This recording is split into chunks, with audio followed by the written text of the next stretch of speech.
अस्सलाम वालेकुम my YouTube family, आप सब कैसे हैं। आई होप कि आप सब ठीक होंगे। जहाँ भी होंगे अल्लाह पाक आप सबको अपने हिफ्ज़ ईमान में रखे। Welcome back to my channel.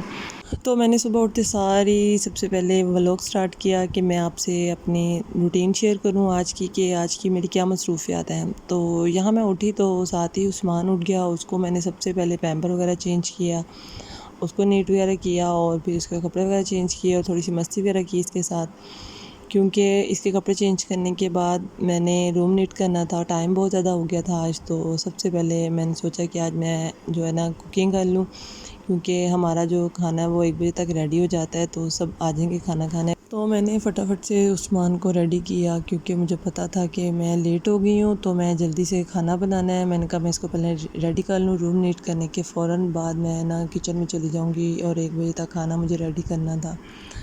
Life इतनी बिजी है कि समझ में नहीं आता है कि दिन कब हुआ रात कब हुई। रूम नीट करने के साथ मुझे याद है इसके बाबा पैम्पर लेके आए, तो मैंने फ़ौरन से वो ड्रॉ में सेट वगैरह किए। और आपको ड्रॉ गंदा नज़र आ रहा होगा, ये गंदा नहीं है, पता नहीं क्यों बहुत ज़्यादा ना गीले कपड़े से साफ़ करने के बाद भी ये ऐसे ही निशान छोड़ जाता है गंदे गंदे से। तो यहाँ मैंने पैम्पर सेट किए, शॉपर बैग वगैरह साथ रखे। बहुत ईजी रहता है शॉपर बैग साथ ही हो ना, पैम्पर चेंज करो साथ ही शॉपर बैग में डाल दो। और फिर उसके बाद मैंने रूम की बेडशीट चेंज की। इसको मैंने तो बुक्स दी, ये सुलेमान की बुक्स थी, तो मैंने कहा चलो अब ये इसकी आपकी बारी आ गई है बुक्स रीड करने की, तो आप इनको देखो। और उसके बाद जो है हमारे कपड़े जो आए रोज़ वॉश हुए होते हैं और उनको फ़ोल्ड करके अलमारी में रखना बहुत मुश्किल काम लगता है मुझे। फिर मैं बाहर आई तो उस्मान साहब जो थे वो मस्तियों में थे। उन्होंने जो फ्लावर वगैरह बाहर फेंके थे और मैं उनको कह रही थी कि अंदर रखो, और जब वो अंदर रखा गया अल्लाह की तरफ से, तो उसने अपने लिए ही क्लैपिंग शुरू कर दी। मैंने फिर पॉट वगैरह सेट करके रखे और उसके बाद मैं फिर किचन में आ गई। सबसे पहले मैंने आते ही उस्मान को दूध दिया, क्योंकि अगर मैं इसको फ़ारग ना करती तो इसने बहुत ज़्यादा ज़िद में रहना था और ना मुझे काम करने देना था। फिर मुझे इस पे गुस्सा भी आना था कि काम नहीं करने दे रहा। और दूध वगैरह दिया, इसके छोटा सा मैंने क्लिप बनाया। और जब मैं किचन में आई तो मैंने सब्ज़ी देखी और मुझे बड़ी हंसी आई कि मेरे हस्बैंड ने आज अपनी ख्वाहिश जो पूरी कर ली है। काफ़ी दिनों से हम कोई और सब्ज़ी कहते थे तो वो अरवी का नाम लेते थे। फिर जल्दी से मैंने अरवी को पील ऑफ़ किया और उसके बाद इसको मैंने कटिंग वगैरह किया। मैं जो कटिंग करती हूँ ना वो स्लाइस में करती हूँ। अक्सर लोग जो फ्राइज़ की तरह जो है ना कटिंग करते हैं, और कभी देखिएगा उसका टेस्ट और होगा, ऐसे अरवी कटिंग करेंगे तो उसका टेस्ट और होगा।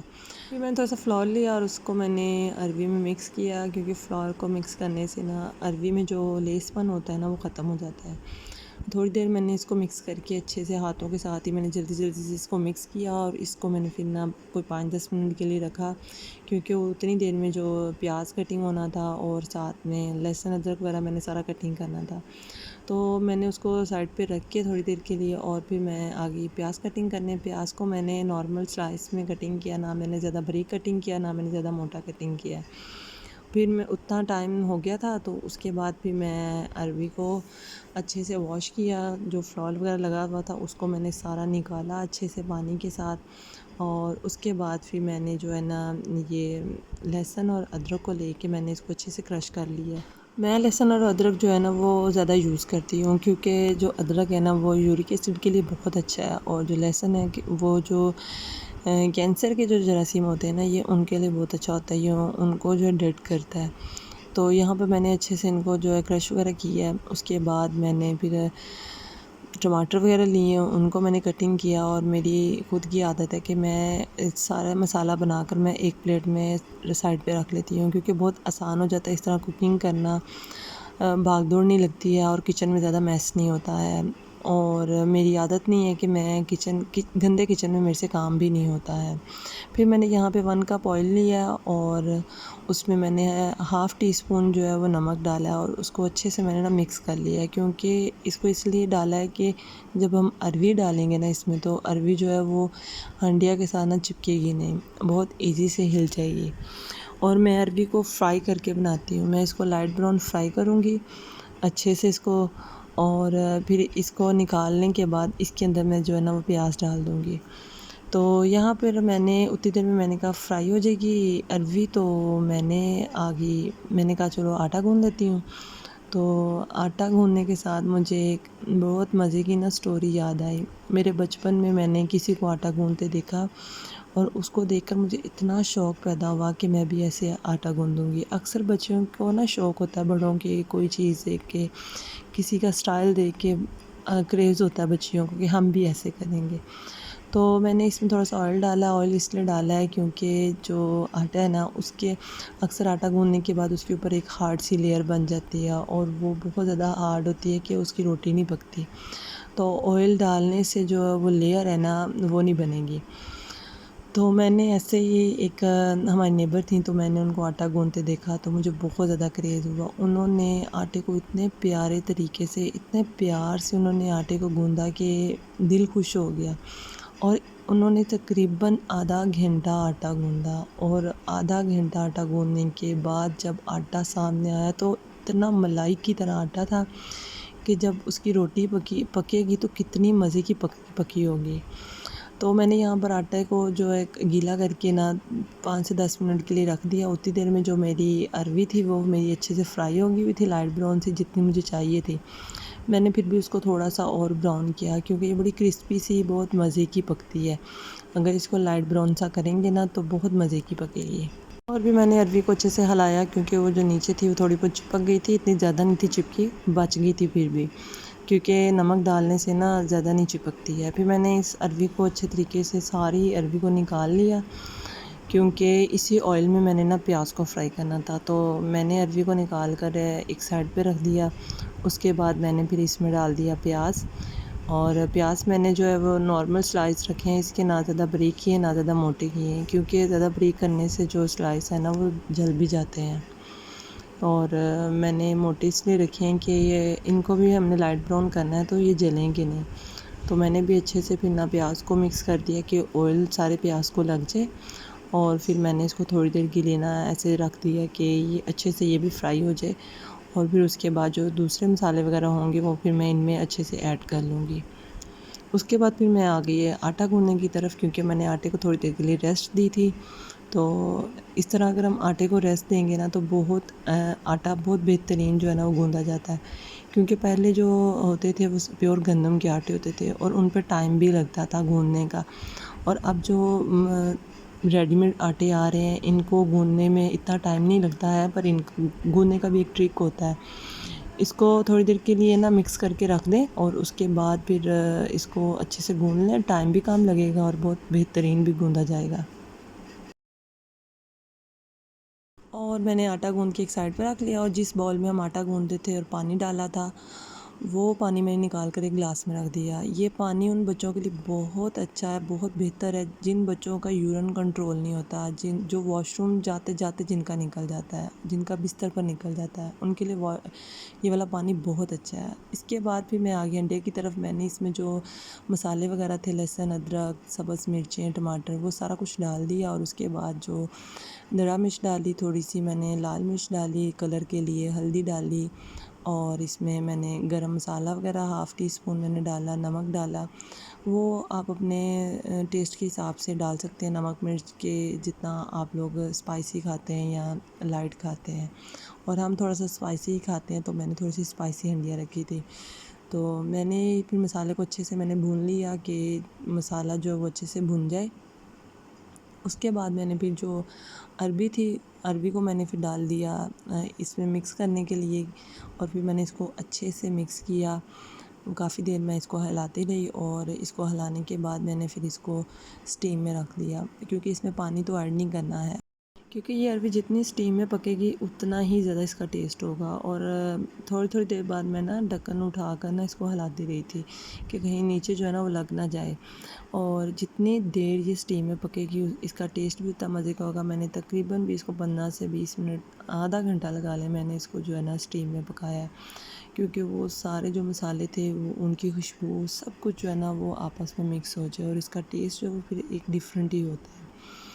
उसके बाद फिर जब मैं खाना बना रही थी क्योंकि मैं थोड़ा लेट हो गई थी आज, तो खाना बनाते हुए मुझे भूख महसूस हुई तो मैंने कहा नाश्ता तो किया नहीं है मैंने, तो मैं चाय के साथ कुछ ले लूँ। तो ये बाकर खानी पड़ी थी तो मैंने कहा चलो यही चलेगा। और आप लोग कहते होंगे मैं बाकर खानी बहुत खाती हूँ। गर्मी का मौसम है, गर्मी में कुछ दिल ही नहीं करता खाने को, ना कोई पराठा खाने को दिल करता है, ना कोई और चीज़ खाने को दिल करता है। तो मैंने कहा चाय तो पीनी है, तो क्यों ना चाय के साथ ही बाकर खानी ले ली जाए। तो ये सुलेमान और उस्मान को पता चला कि मामा जो है वो बाकर खानी खा रही हैं, तो ये दोनों भाग गए हैं। इनको मैंने अच्छे से नाश्ता करवा के बिठाया था, तो ये इनको भी मैंने साथ खिलाई। खुद तो मैंने जो खानी थी, इन दोनों को मैंने अपने से ज़्यादा ही खिला दी।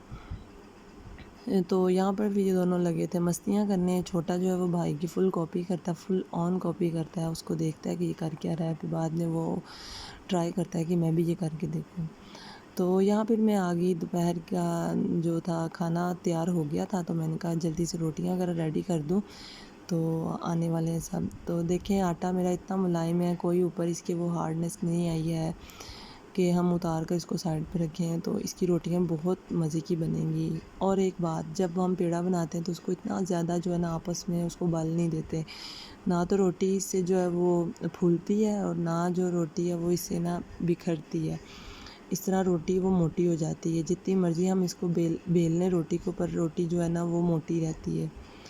तो यहाँ पे मैंने फटाफट से जो है ना रोटी जो है, मैंने कहा सबसे पहले मैं रोटियाँ बना लूँ, आने वाले हैं तो उनके आने से पहले पहले जो है ना मैं खाना वगैरह रेडी कर लूँ, डाइनिंग टेबल पे मैं लगा दूँ। पर ऐसा कुछ ना हो सका। मैं अभी रोटियाँ बना रही थी कि अचानक से हमें कॉल आई कि एक छोटा सा हमने घर में फंक्शन रखा हुआ है, छोटा सा अकीका है, तो आप लोग सब थोड़ी देर तक जल्दी से रेडी होकर आ जाएं।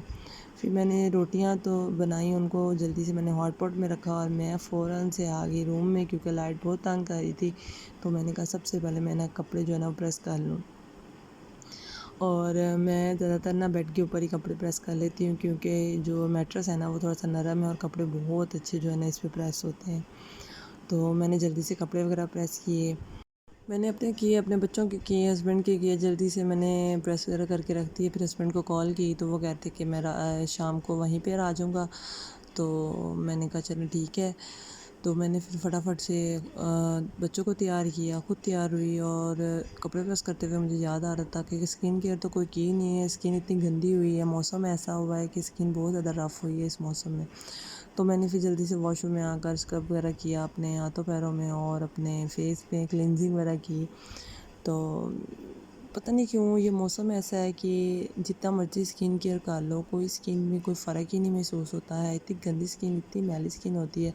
कुछ हम जबकि यहाँ पर आए हुए हैं ना, बहुत ज़्यादा कलर जो है ना वो डल हो गया हुआ है, शायद यहाँ का पानी नहीं हमें सूट किया। तो फिर हमने जल्दी से उबर करवाई और हम लोग चल पड़े। हमने कहा जल्दी जल्दी बस पहुँचना है, क्योंकि उनकी कॉल्स आ रही थी कि आप सब आपका वेट कर रहे हैं, आप लोग अभी तक आए नहीं हैं। तो हमने कहा बस हम लोग निकल पड़े हैं और रास्ते में हैं, बस पहुँचने वाले हैं। तो यहाँ मैंने थोड़ा सा क्लिप ले लिया था रास्ते का, और साथ में उस्मान लोगों का थोड़ा सा क्लिप बनाया, क्योंकि उस्मान तो बहुत ज़्यादा हैप्पी था कि मुझे कोई बस बाहर ले आया है। इसकी डेली की रूटीन बन गई है, ये ज़िद करके बैठ जाता होता है कि मुझे बस बाहर लेके जाए। तो यहाँ पर दोनों भाई बहुत ज़्यादा खुश थे और मस्तियाँ वगैरह कर रहे थे। इन्होंने यहाँ भी बहुत ज़्यादा मस्तियाँ की, इन्होंने वहाँ जाकर भी बहुत ज़्यादा एंजॉय किया, बहुत मस्तियाँ की इन्होंने। छोटा सा फंक्शन था, बहुत मज़ा आया, बहुत एंजॉय किया सब ने। आगे आप देखेंगे कितना एंजॉय कर रहे हैं। तो जब हम वहाँ पहुँचे तो वहाँ पर थोड़ी देर बाद उन्होंने डेक लगा लिया बच्चों ने, क्योंकि ये घर की फैमिली थी और माशाल्लाह से बच्चे थे, तो सब बहुत ज़्यादा जो है ना एंटरटेनमेंट कर रहे थे। और उस्मान साहब यहाँ डेक को देख देख के परेशान हो रहे थे कि ये कलर वगैरह कहाँ से निकल रहे हैं, और इतना इन्होंने एंजॉय किया कि मैंने यहाँ पर वॉइस जो है वो डेक की नहीं ऑन की, कॉपीराइट की वजह से। तो बहुत ज़्यादा मस्ती की, बहुत ज़्यादा फ़न किया। अल्लाह पाक इन सबको खुश रखे, हर फैमिली को खुश रखे अपनी फैमिली के साथ। तो इतनी छोटी छोटी खुशियाँ जो है ना वो एंजॉय कर लेनी चाहिए। जब इंसान बड़ी बड़ी खुशियाँ ढूंढने लगता है ना, तो वो छोटी छोटी खुशियों से भी रह जाता है। तो यहाँ खाना खाने के बाद फिर हम लोग बाहर आकर बैठ गए, और ये आपको मैस नज़र आ रहा होगा बैक पे, तो काइंडली इसको इग्नोर कीजिएगा, क्योंकि इन्होंने कंस्ट्रक्शन भी शुरू की हुई है, जिस वजह से ना घर में मैस हुआ है। उसके बावजूद इन्होंने फ़ंक्शन रखा पर इंजॉय बहुत किया। बच्चे अपना फ़न और मस्तियाँ कर रहे थे, किसी को डांस नहीं करने दे रहे थे, हर कोई अपना ही स्टेप लगा रहा था और इस तरह जो है ना आपस में कज़न्स जो नाराज़ होकर बैठे हुए थे एक दूसरे से कि ये मुझे नहीं लगाने दे रहा, ये मुझे नहीं लगाने दे रहा। तो उस्मान साहब जो है वो अपनी ही मस्तियों में लगे हुए थे, अपना ही हल्ला गुल्ला कर रहे थे। तो हम लोग सब बैठे थे कि अचानक जो है बेबी की ताई अम्मी जो है वो सरप्राइज़ ढोल लेकर आ गई और जब ढोल आया तो ढोल आने से जो है मज़ा जो है वो ना वो दुबाला हो गया। सब ने बहुत एंजॉय किया। पहले तो छोटे बच्चे एंजॉय कर रहे थे, फिर बड़ों ने साथ मिलके बहुत ज़्यादा एंजॉय किया। बच्चों ने बहुत ज़्यादा मस्ती की। सुलेमान साहब तो बचपन से ही ऐसे हैं कि ढोल की आवाज़ सुनी नहीं कि ये रुकते ही नहीं। इसके हाथ पाँव जो है ना वो बस भंगड़ा डालना शुरू हो जाते हैं। तो यहाँ पर बेबीज़ के ऊपर से जो है वो बेलें वगैरह करवाई जा रही हैं और ये माशाल्लाह इस बेबी का अकीका था। तो इसकी ताई अम्मी जो है वो ढोल लेके आई थी और सब फिर ढोल के लिए बाहर आए और एक दूसरों पे बेलें करवाईं, बहुत इंजॉय किया। अल्लाह पाक सबको ऐसे ही हैप्पी रखे। ये था मेरा एक छोटा सा व्लॉग। आई होप कि आपको मेरा ये व्लॉग पसंद आया होगा। तो मैं आपसे इजाज़त चाहती हूँ। अल्लाह हाफिज़।